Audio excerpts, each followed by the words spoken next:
कि बिना मृत्यु मारे को मरही, मृत्यु आए रक्षा को करही। ये संसार परीक्षालय है, प्रश्न नए आते हैं, गुरु का आशीर्वाद साथ है, हम क्यों घबराते हैं।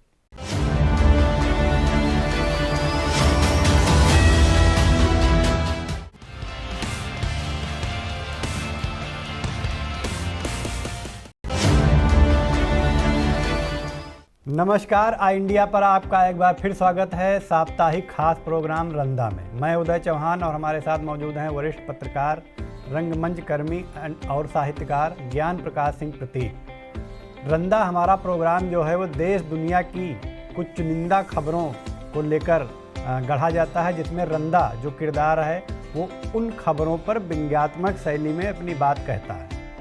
तो आज के प्रोग्राम की हम शुरुआत करते हैं प्रधानमंत्री नरेंद्र मोदी की पिछले दिनों पंजाब में जो रैली स्थगित हुई थी, बवाल भी काफ़ी हुआ था, वो ओवरब्रिज पर उनका काफिला फंस गया था। आज भी उस मामले को लेकर के राजनीति गर्म है।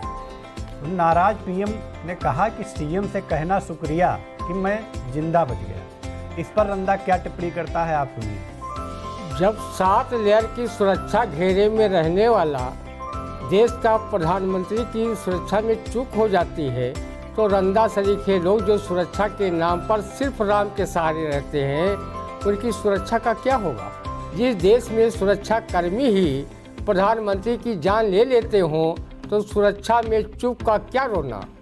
रंदा ने महाभारत में पढ़ा है कि बिना मृत्यु मारे को मरही, मृत्यु आए रक्षा को करही। किसी विचारक ने भी कहा है कि कायर व्यक्ति जिंदगी में बार बार मरते हैं और सूरवीर उसी दिन मरते हैं जिस दिन उनकी मृत्यु होती है। रंदा को कई विपक्षी लोगों ने बताया, जहां पंजाब में आप रैली करने गए थे, वहां कुर्सियां 70,000 थीं और लोग जुड़े थे महज 7,000। तो चुनावी समय में कुछ न कुछ कहना और विपक्षियों पर ठीकरा फोड़ना ही था, सो आपने फोड़ा ही।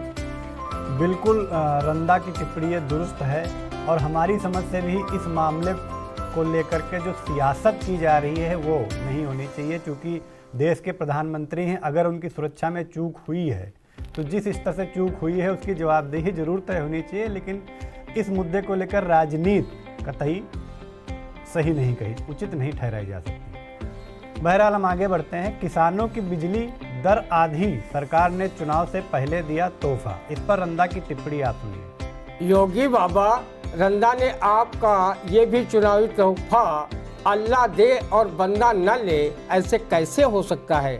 आप मतदाताओं को रिझाने के लिए ऐसे तोहफे बराबर बांटते रहो।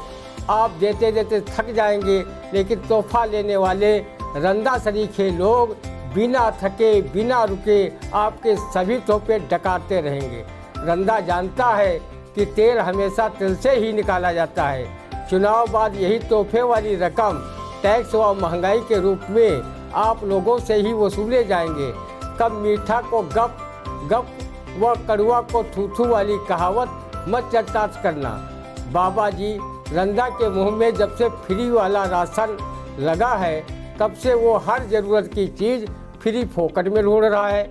बाबा जी, आपने किसानों की बिजली का बिल आधा किया, उसी प्रकार रंदा सरीखे घरेलू उपभोक्ताओं की बिजली भी मुफ्त में दिलवा देते, तो रंदा भी सेठ का चंदन घिसो मेरे लल्लू की कहावत से ताक कर आपको पुनः सीएम बनाने में मदद करता। बिल्कुल सार्थक टिप्पणी है ये, क्योंकि चुनावी सीजन है, तो इसमें देखने में आ रहा है कि सौगातों की बौछार लगातार जारी है सरकार की तरफ से।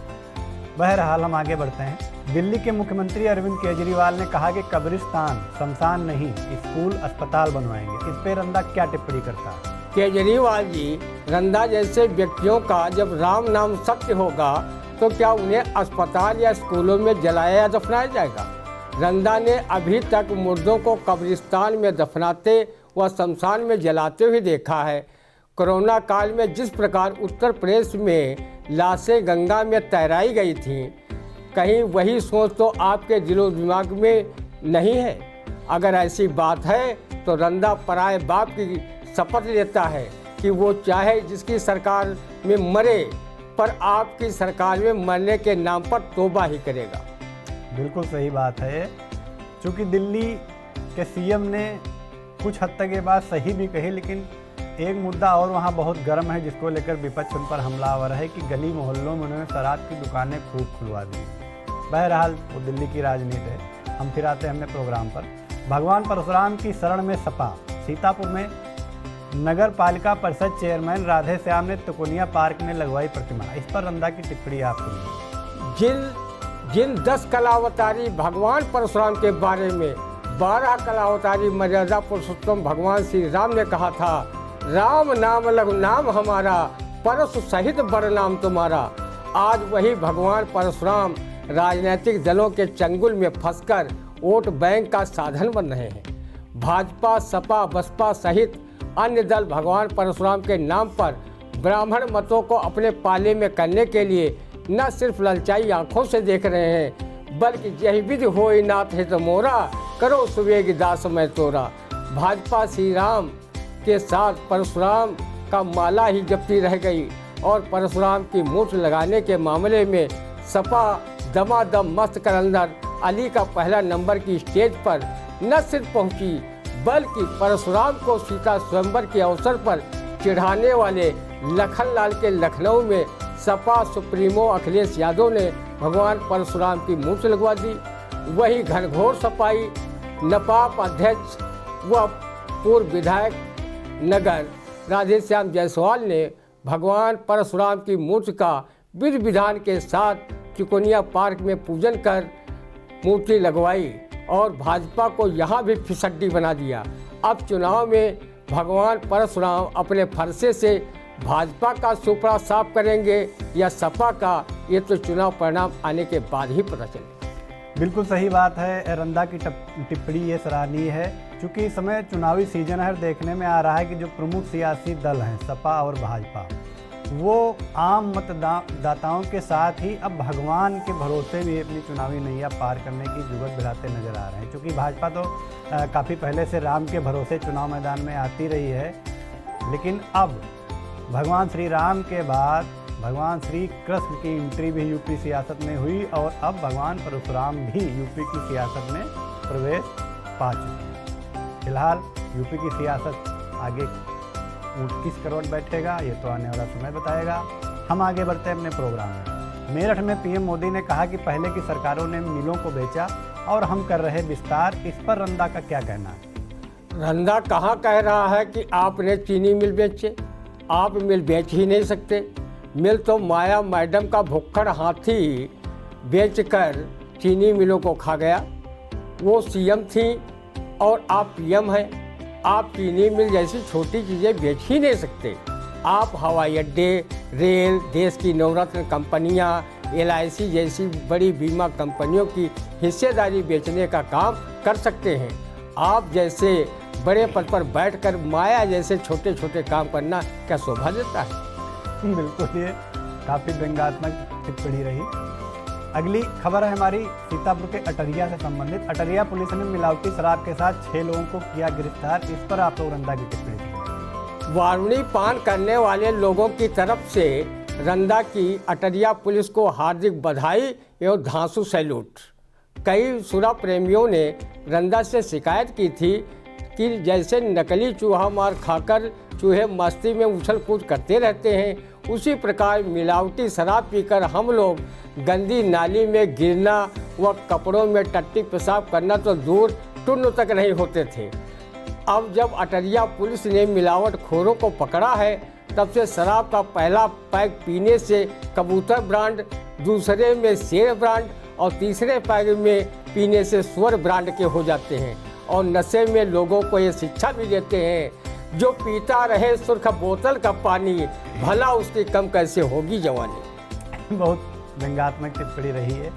पिछले दिनों एक सरकारी प्रेस नोट जारी हुआ था जिसमें एक जिले के आला अधिकारी ये कहते देखे गए थे कि आप लोग अवैध स्थानों पर बिकने वाली अवैध मदिरा का सेवन न करें। ये उसमें कहीं नहीं लिखा था कि आप लोग मदिरा का सेवन न करें, यानी कि आप लोग मदिरा का सेवन करें, सरकारी देसी जो शराब बिकती है उसका अवैध वाली न करें। खैर, ये तो शासन प्रशासन जाने। अगली हमारी खबर है यूपी बोर्ड परीक्षा अप्रैल मई में। इस पर रंदा क्या कहता है, आप सुनिए। पहले विधानसभा चुनाव लड़ने वालों की परीक्षा हो जाए, मतदाता उन्हें पास या फेल कर दें, फिर रंदा सरीखे छात्रों की परीक्षा भी यूपी बोर्ड ले लेगा।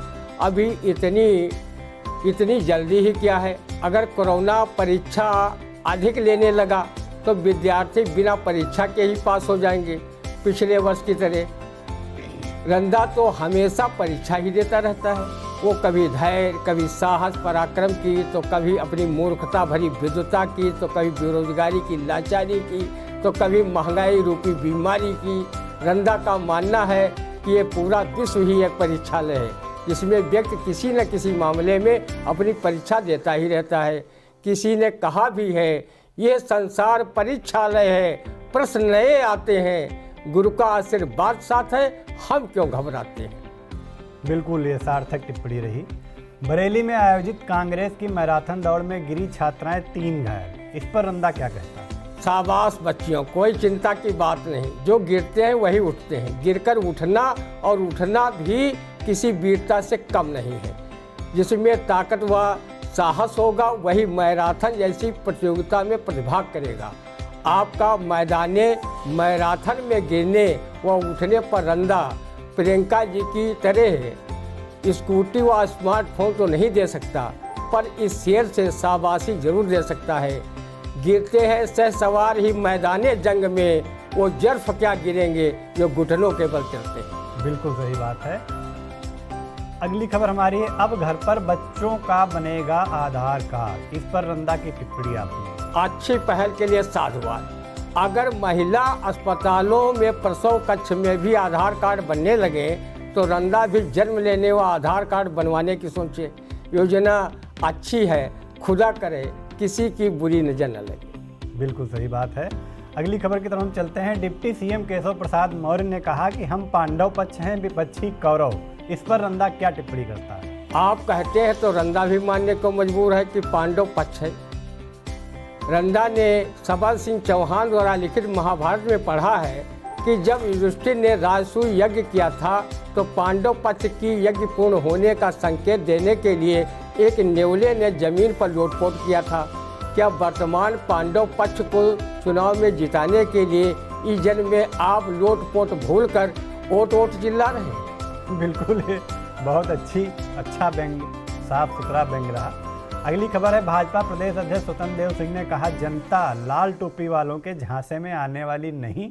इस पर रंदा की टिप्पणी आप सुनिए। आप बजा फरमाते हैं स्वतंत्र रूप से बोलने वाले स्वतंत्र देव जी। रंदा जानता है जितना दम नागपुरिया झांसे वाली काली टोपी में है वो दम लाल टोपी में कहाँ।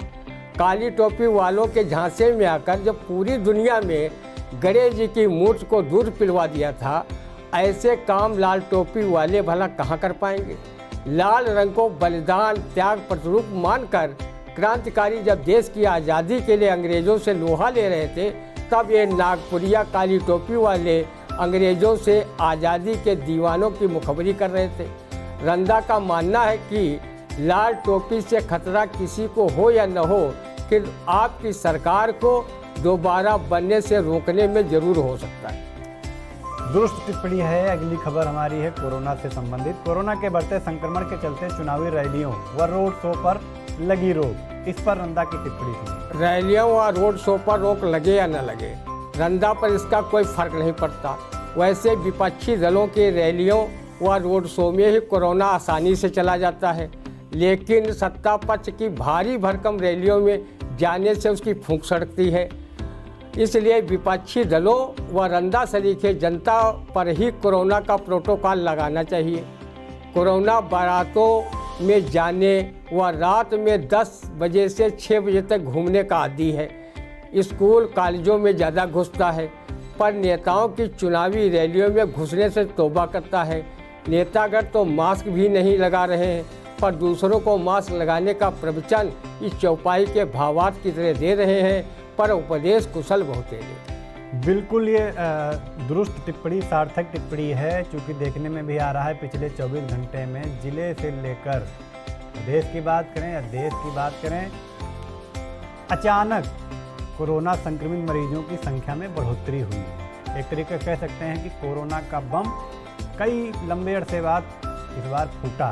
क्योंकि सरकार ने कुछ सख्ती बढ़ाई है, कुछ पाबंदियां बढ़ाई हैं, लेकिन कोरोना की संभावित तीसरी लहर को देखते हुए अगर सरकार ने कोई ठोस कदम नहीं उठाया तो भविष्य में हालात यकीनन बेकाबू हो सकते हैं। फिलहाल आई इंडिया आप सभी से यही अपील करता है कि कोरोना से बचने के लिए बाहर निकलें तो मास्क का प्रयोग अवश्य करें और संभवतः सोशल डिस्टेंसिंग का पालन करें।